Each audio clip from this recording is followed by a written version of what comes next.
Not everyone is motivated to go to the gym, especially when you're feeling sick. But there's a woman in the capital city who found that working out was the best medicine, especially after doctors told her she had cancer and needed to rest. And this week, someone you should know, I met Chelsey Kralicek, who only got stronger thanks to the people around her in the gym. Someone You Should Know is sponsored by First Light Home Care of North Dakota. In December of 2023, I was diagnosed with stage 3 breast cancer. Chelsey Kralicek has always been an active person. She played sports growing up and later got into CrossFit.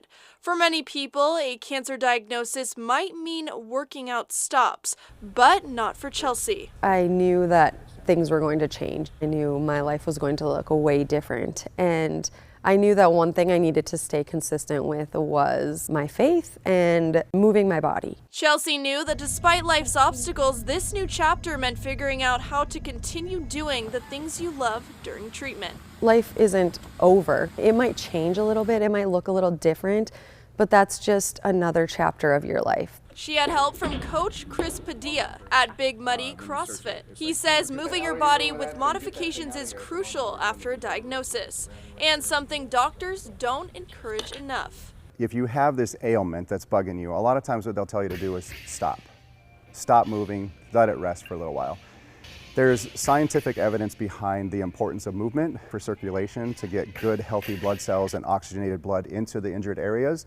And moving in an environment that is really supportive through it as well. As she continued staying in shape and undergoing treatment, Chelsey found not only a training program, but also a community. What I saw really truly was just the true warrior spirit in her, and I saw the sporty nature of her. That's one of my nicknames for her, Sporty. So being able to help champion this other side of the house was really, really important and encouraging, because we saw her doing things that most people probably would think, like, there's no way I could do that. And she proved that, yes, you can. Today, Chelsey is almost a year cancer-free.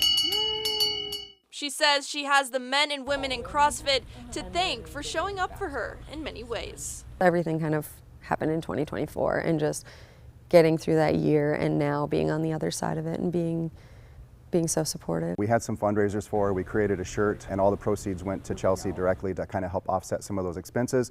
And then we did a competition in here, a little fun event where everybody dressed up and everybody wore pink. It was kind of a day for Chelsey. With a difficult year behind her, Chelsey says she's trying to finish 2025 strong and is optimistic about the future, making her someone you should know. Chelsey received 24 rounds of chemotherapy and she had a double mastectomy, so no cancer had the chance of returning. This Saturday marks a year for Chelsey being cancer-free, and she calls the CrossFit community home.